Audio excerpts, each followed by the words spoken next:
watu wetu wa Mariani kwa sababu ni watu ambaye ni wenye bidii. Tangu tuanze hii program,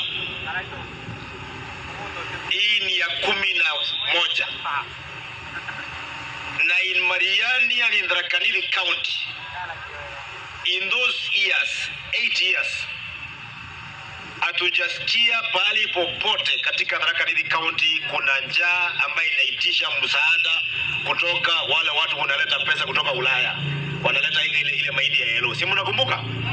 Kwa sababu hii program ya certified seeds imefanya vitu mbili. Kwanza kabisa imefundisha wakulima wetu aina ya mbegu ambayo wanafaa kupanda. Wanapanda mbegu ambayo iko certified, alafu wanapanda on time, kwa sababu huwa tunasema pamoja, hii ni wiki ya mbegu, kila mtu aende apande wakati mvua ya kwanza imenyesha.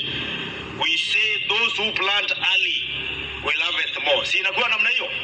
Ukipanda kama umechelewa, hata hiyo mazao, the harvest, pia inakuanga kidogo. Unaona shamba ya mtu mmoja pale, mahindi ni kubwa, mwingine ile alipanda nyuma yake, mvua imeisha, iko hapa ni fupi, ni mbilikimu.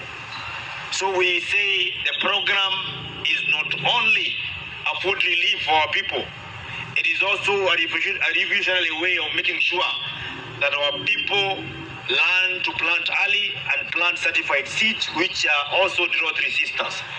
Na kuna wengine wanauliza ile unapewa moja inatosha? Hapana, haitoshi.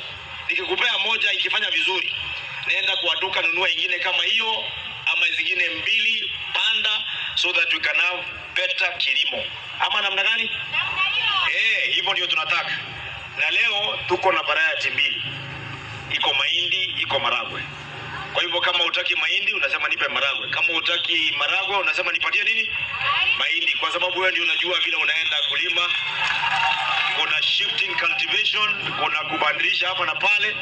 Na hiyo tunataka watu wetu wakuwe wamejitegemea kwa kilimo.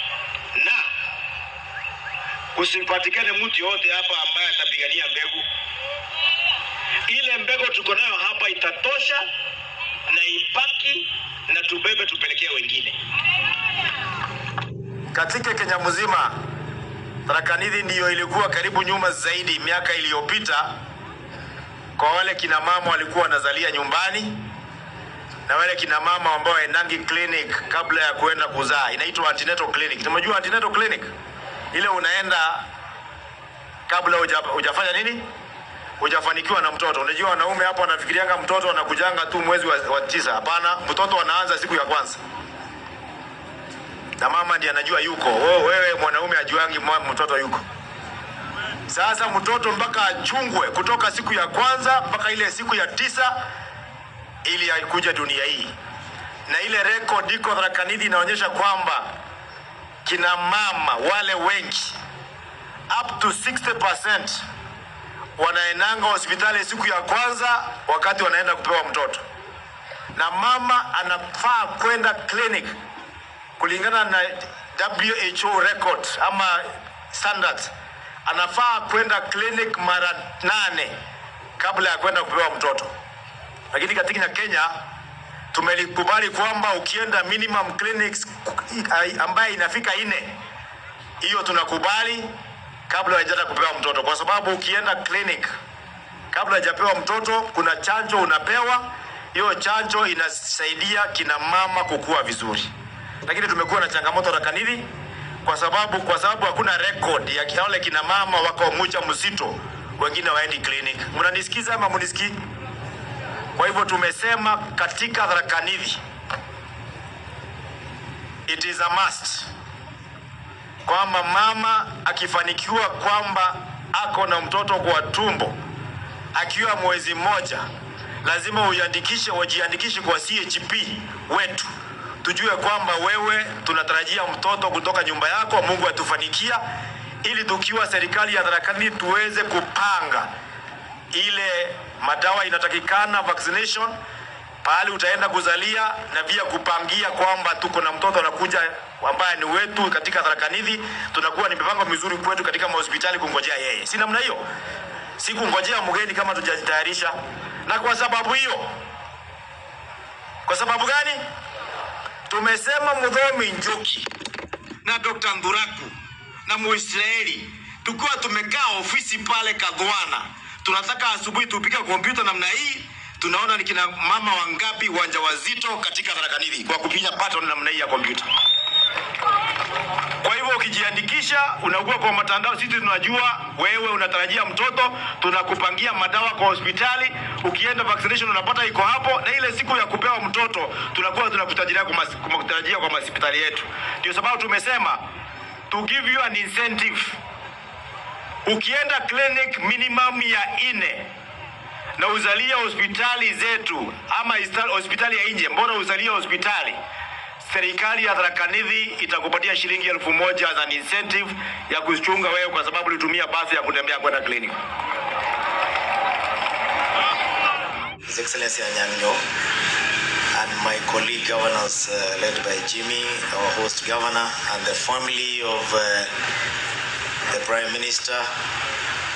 Thank you, Junior, for being here for us. On behalf of the Council of Governors, like my colleagues have said, we are glad to be here. And we have come here today not just as individual governors, but to represent all the 47 governors of Kenya. And the reason why we have said to come as a Council of Governors is because from where we sit and from what my colleagues have said about devolution being in place, we are because he was. Because if it were not for him, the former Prime Minister, there would be no devolution today.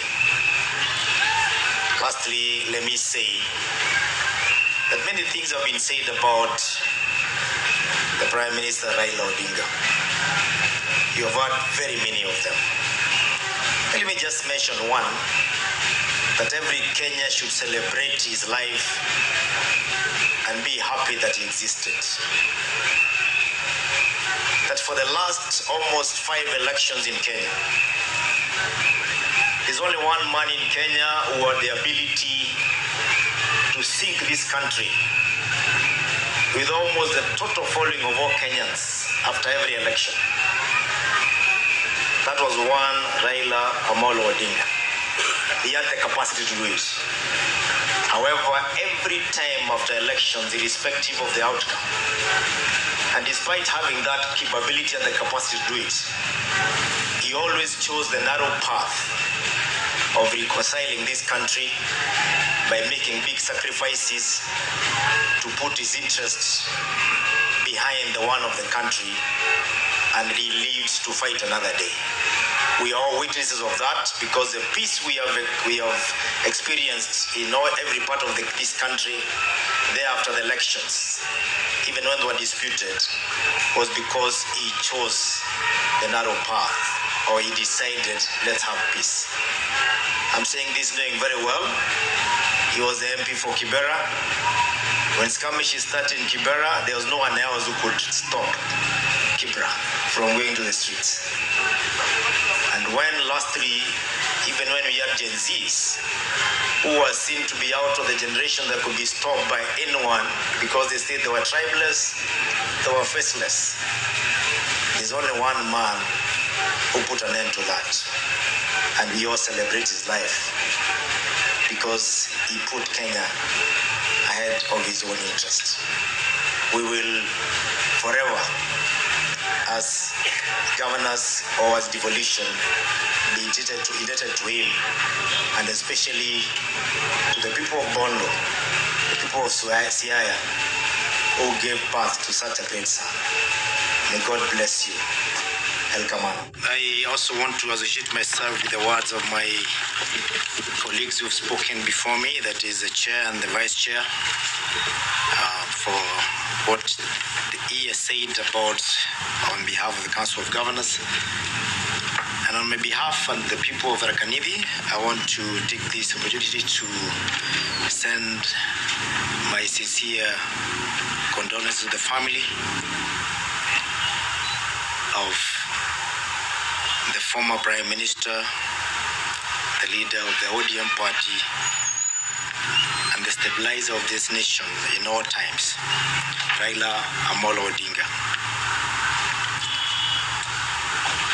For the 2 times when I was elected the governor of Tharaka Nithi County, we were always not on the same side of divide during elections, but we always found ourselves on the same side during working.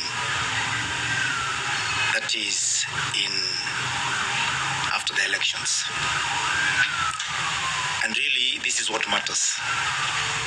Not what happens during elections that happens only within a day. It is a long 5 years of delivery of service to the people of Kenya that matters more than the exercise of placing the leaders in place. More so, I want to take this opportunity on behalf of the people of Tharaka Nithi to convey our sincere gratitude to His Excellency even in his death. That despite the fact that the people of Tharaka Nithi were perceived to have denied you the victory in 2007 with the votes that came last, you still found friendship in the people of Tharaka Nithi. You always came there to interact with them. You had friends there. And even in your working environment, you still had people from Tharaka Nithi who I don't have to name by name. It is therefore a fact that is known by all the Kenyans that despite the fact that Raila Odinga had the capacity to sink this country by taking hardline positions after elections, he always chose the narrow path of uniting Kenyans. He always chose the narrow path of uniting Kenyans after the competitive process. It is therefore our prayer, even as we mourn him, that those of us who have been left behind will not let the Prime Minister down by going a different path.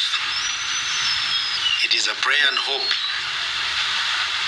that more than there before, more than any other time before, that his death will bring unity to Kenya rather than division that people really expect. I extend my deepest sympathies to the very many Kenyans who follow his leadership, who have been his children because he's been a father figure, and who are hurting because of losing a leader who has been a uniting factor in Kenya. On the behalf of the people of Tharaka Nithi and that of my family, fare thee well, Baba. Thank you.